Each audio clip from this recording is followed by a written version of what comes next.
You're listening to the Shit You Can't Make Up podcast, a conversation with friends, hosted by Marisol Sanchez.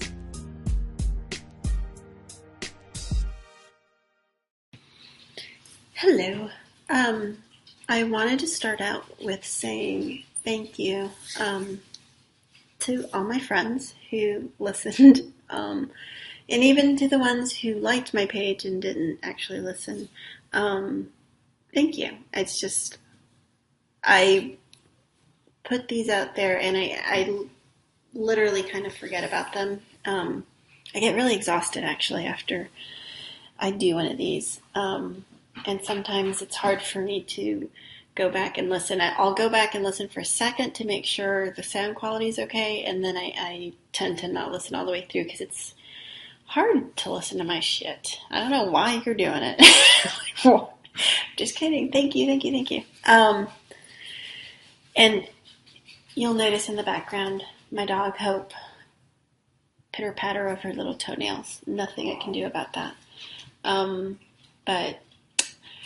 So I published the website, I guess, yesterday, and I have so many people to thank for that, and I'm not sure if I'm doing names or not on this podcast. So, the people on my group message that helped me through the first few test podcasts that I sent out, thank you. I would not have had the balls to do any of this if it hadn't been for you all to even remotely think that it was a good idea. I got some really nice feedback on my Father's Day podcast from someone from high school, and it was really sweet. It was literally the nicest thing I think anyone has ever said to me, and it was cool, so thank you. That alone makes me feel like this is a success, whatever happens with it. I did have, shockingly, some requests. Actually, I got great feedback, and I had a request to talk about divorce and talk about that a little bit. So I've set some boundaries for myself. One is I never want to hurt anyone's feelings. I never want to insult anyone, shame anyone, or be unkind to anyone. It's not something I would like to, that I would want to do or emulate or be a part of.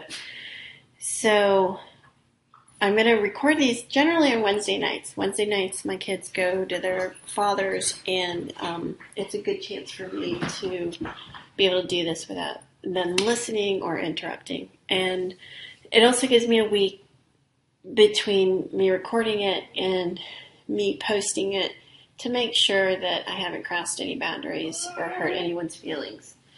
So I'm going to talk about divorce a little bit. So here's the thing. I'm going to make it broader. I'm going to talk about marriage and divorce from my perspective now. When I got married, I was engaged. Actually, I'd been engaged a couple of times in my life. Never seriously till I married my now ex-husband, and I remember proposal probably is a signal of, hey, this might not work out for you, but it was nothing. We had broken up. We were living together. We had broken up. I'd moved to a different apartment, and I was working, and I think I was making plans to move. I think that's how I remember it, but I might be wrong. I was, sorry, I moved a chair. I was planning to move back to Miami, having moved to Wilmington, North Carolina to be with him. And when we weren't together, I was like, I'm getting the fuck out.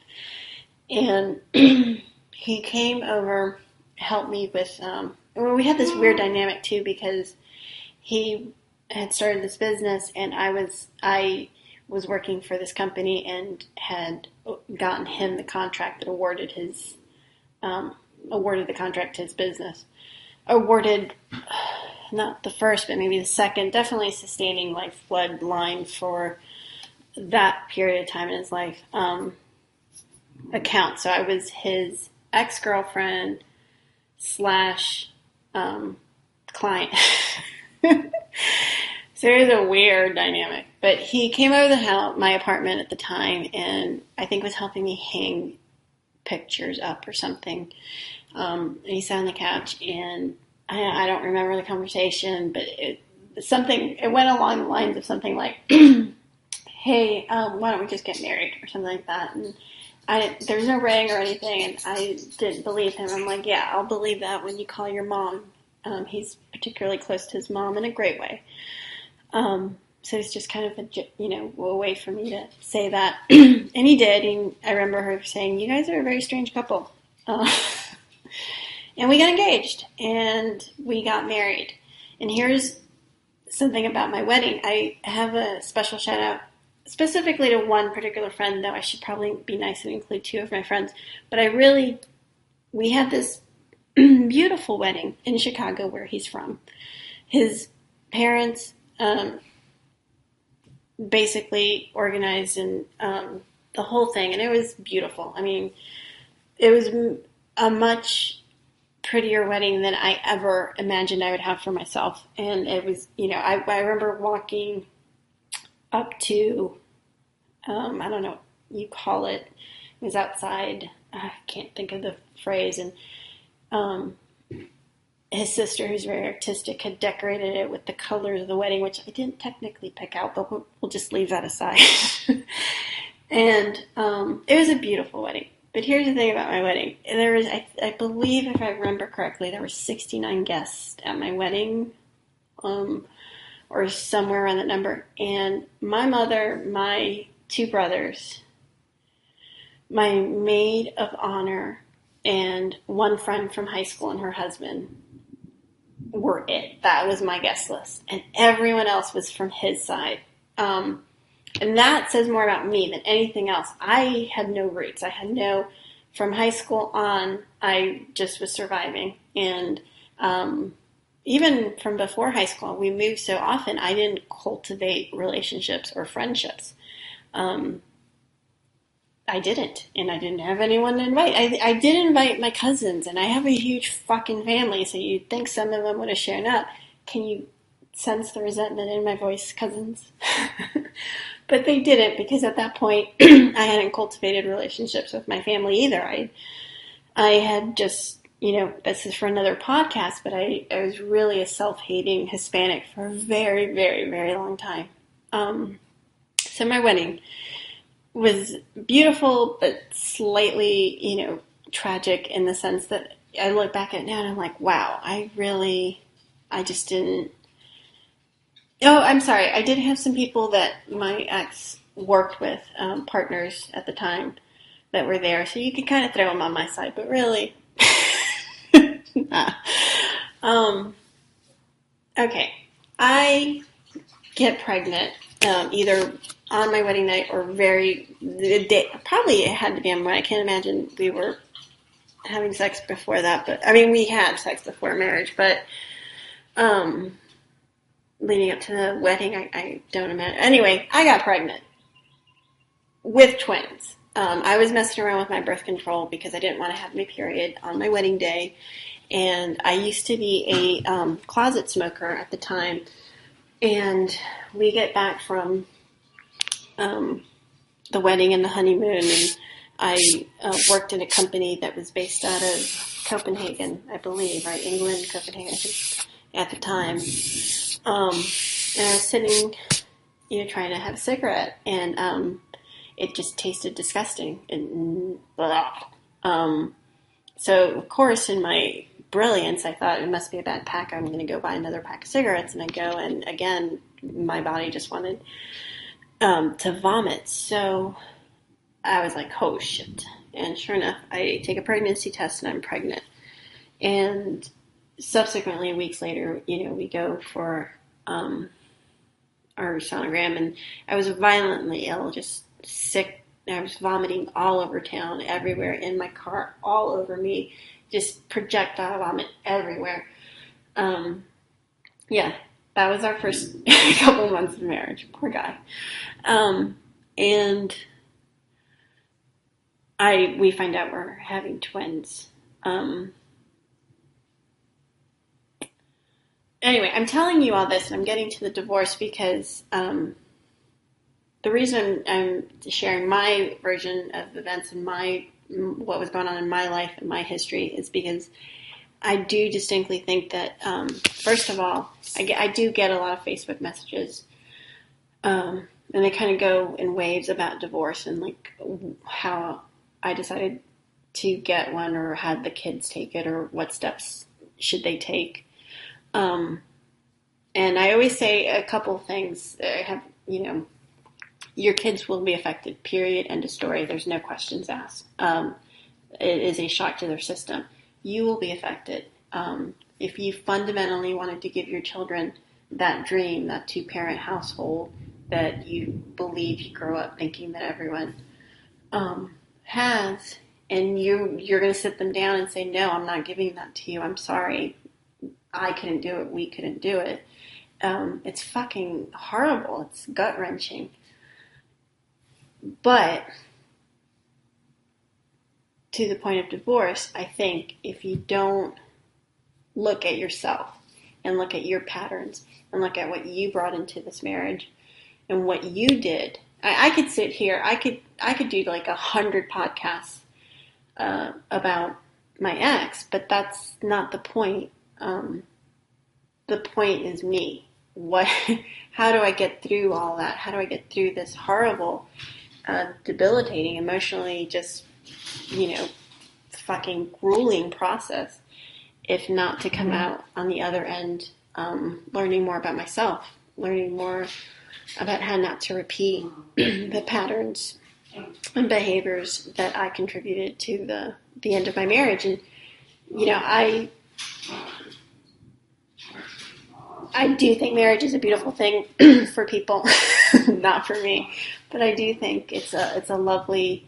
I do think it's an institution. I don't think it's for everyone. And most people that I know that are in marriages, I have to be honest, I'm not necessarily envious of. I don't look at. There's like a handful of friends who are married who I'm like, oh, well, they've got it right. 1 second, my dog is having an issue with thunder outside. So, we get married. I get pregnant. I pretty much, I would define after the birth of my twins. I had twins, boy-girl twins. I suffered from severe postpartum depression.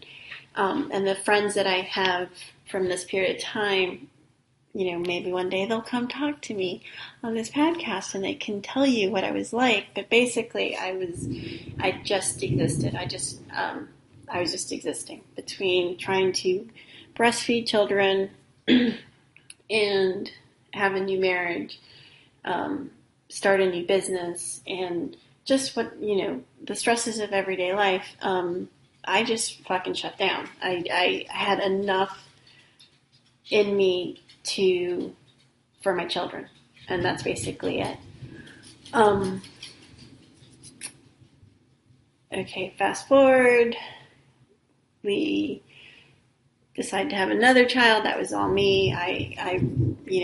After the twins were about 3, I realized that they were going to leave me one day at the same time. I was like, oh my gosh, I must have one more. It sounds like a wonderful thing. No, I actually did feel like someone was missing. I felt like someone was missing in our family and we needed one more. And in fact, I was right, because there's absolutely no doubt in my mind that I had to have my third child, who is just, the joy of my life. I love all my children equally. And I can have a whole podcast on each of them because I think they're fascinating little people that I adore. And they are the best thing about my marriage, and also a reason that I don't think my marriage was a failure, because I can't imagine not having these 3 specific kids.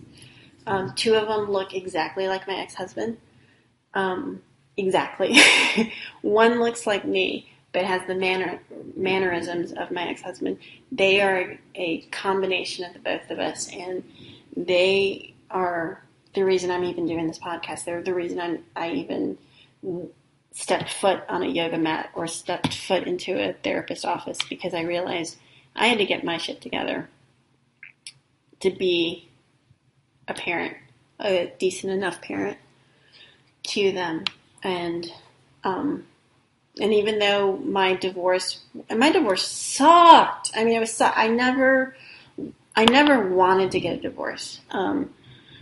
It does feel like a failure just draped over you. And I still, to this day, don't think I needed to get a divorce. I don't think divorce is necessary. I don't believe there's one person out there for you. I think you can make the best of it with whomever you're in a relationship with, if there's love and, respect. And especially if there's children, I think you should try to do everything you can within your power to work it out, because like I mentioned earlier, it is devastating to them. It does affect them. But it doesn't have to affect them forever. Children are resilient, and I think teaching your children that life is this fairy tale with a white picket fence, and you go through life and you just have to do well in school and just get into a good college and then find that spouse and then squeeze out a couple grandchildren, might be selling your children short on the beautiful life that they can have. It's it could look 1,000 different ways than that particular story that at least my generation grew up with. But I didn't want to get a divorce, and there was no drama as far as affairs or anything illicit in that manner. It was just on my part. I shut down. I literally did what I had to do as far as in relation to the kids. And I will say that I feel like I fought for my marriage. I fought for it in the ways that I knew how to, which was, I don't know what the fuck I'm doing. Let's find a third party to help us out through the situation. And that didn't work. And ultimately it didn't work because I had so much of my shit that I had to get through. And I feel, my ex-spouse probably had his shit that he needed to get through. And before we could even address our issues as a couple, we probably had to do that. At least I had to do that. And the more I was trying to figure out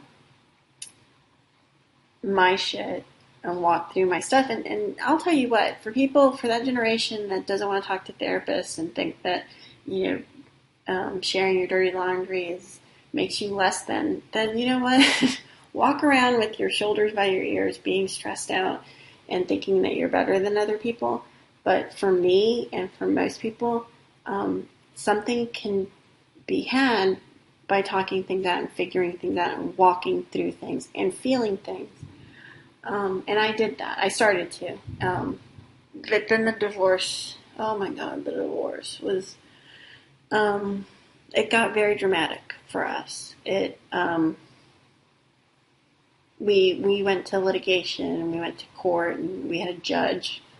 And I remember going to court on my daughter's birthday. I had to go to her school first and drop off cupcakes and then go to court. And the courtroom was filled with friends of mine who were there for support and / character witnesses. And it was a horrible fucking day. It was truly a horrific day that I still hate to think about. But there's so much I am so grateful for about that day, because honestly, it was this wonderful experience. I remember my lawyer was next to me in the courtroom. Behind me are my friends from the last 10 years. And stuff would come out in court. When I told my friends I was getting a divorce or we were separating, people were surprised. I didn't walk around with, hey, I'm in a bad marriage badge on. I think I surprised some people, and I think I scared some people. And, when that is truly displaying your laundry, being in a courtroom where you or your ex are sitting there and being asked questions about your marriage, and it's all there displayed. And it was sad for both of us. It was horrible. It was fucking horrible. God. I still remember when they called my first friend as a character. And I told her this, that if I ever wrote a book, it would start with the line of, calling her name up to the stand. But where I can find gratitude is that I got to see myself through their eyes. And I got to see what they thought of me as a person, and specifically as a mom, which I don't know if you got that in my earlier podcast. I question a lot because I don't fucking know anything. I don't know anything except to want to do the opposite of what I grew up with. And, I think one of the main reasons I fell in love with my ex was because he had a wonderful family. He had an amazing family. I fell in love with his family. I love still to this day his family. And love his mom. She's a wonderful woman and a great mother. And I think if I look at my friends, of the last 10, 13 years, there's a common, they're so eclectic and so different. Some of them I can go have drinks with, and some of them I don't. And some of them I go to concerts with, and some of them I don't. But the one common thread amongst my friends is I'm attracted to people that I've seen something in them that I feel makes them a good mom. And even if I don't see them every day, and even if I don't talk to them, and there's something about them that I want to absorb and take and try to do with my kids. So that, court date was fucking horrifying. And I remember my friends, when certain testimony came out, they would gasp like, oh. And I was just mortified because whatever had just been said, or whatever the testimony was just my day to day. I didn't think it was just such a weird perspective to understand that certain behaviors in our marriage were probably not great, and justified me seeking that divorce. But I don't regret it. I don't. I regret the pain it brought my children. I regret all the drama. I fucking regret the legal bills. Holy shit! If you're in college and you have no idea what to do for a career, then may I suggest being a divorce lawyer, because you can make good money. But it was a waste of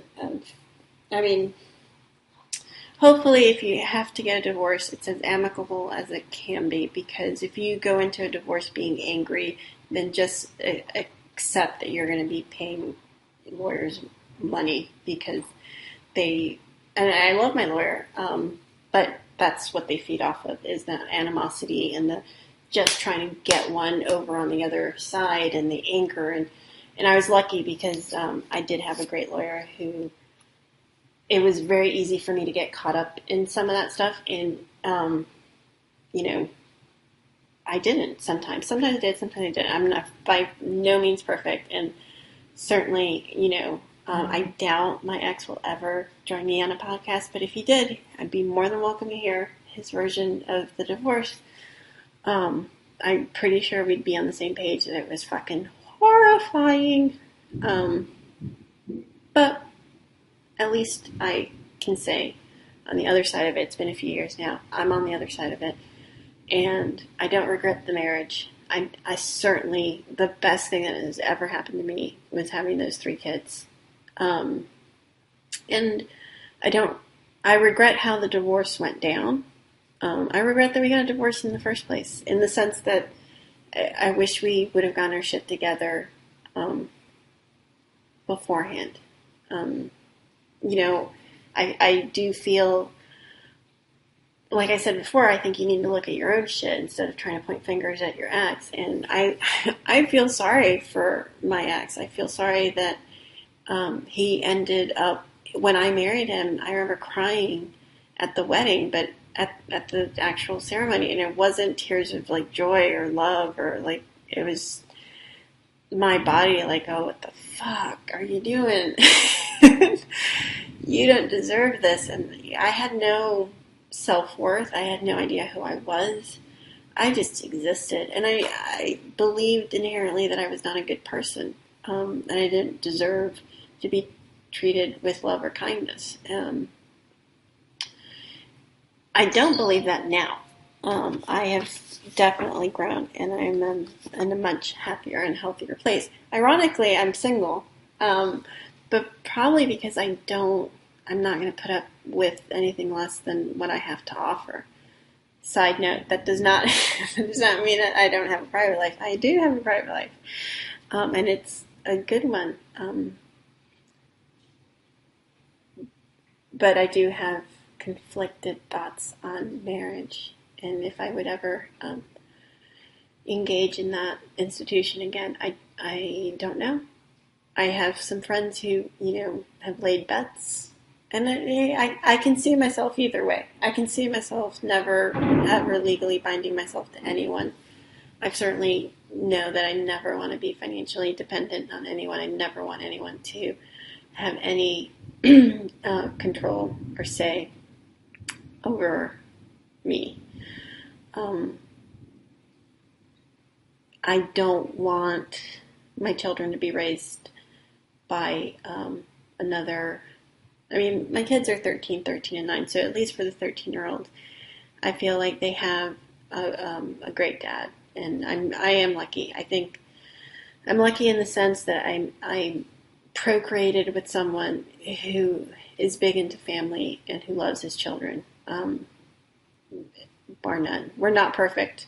I wouldn't even describe us as friends, and we still have moments where we engage in a very familiar pattern of, this angry dance. But he's a good guy, and he's a good dad, and I'm grateful. I'm grateful for the kids, and I'm grateful for the lessons that I learned through that relationship. So anyway, that's my podcast on divorce, or at least my particular divorce.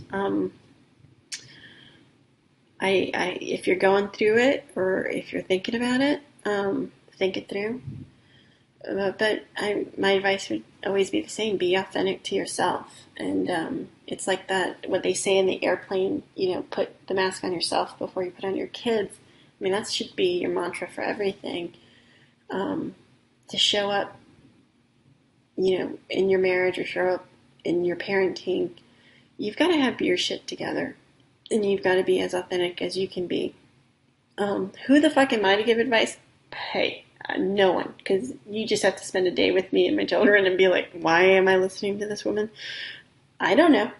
That's a good question. You might want to seek a therapist to find out. Anyway, thank you for listening. I don't know how long this one is. I will hold on to it for a week before I post it up there. Again, any feedback is appreciated if it's nice. If it's ugly, don't send it, because I don't have the self-esteem to deal with it. I do, actually. My self-esteem is pretty good these days. I have my moments, but have a wonderful week, and I will talk to you later. Bye. Testing.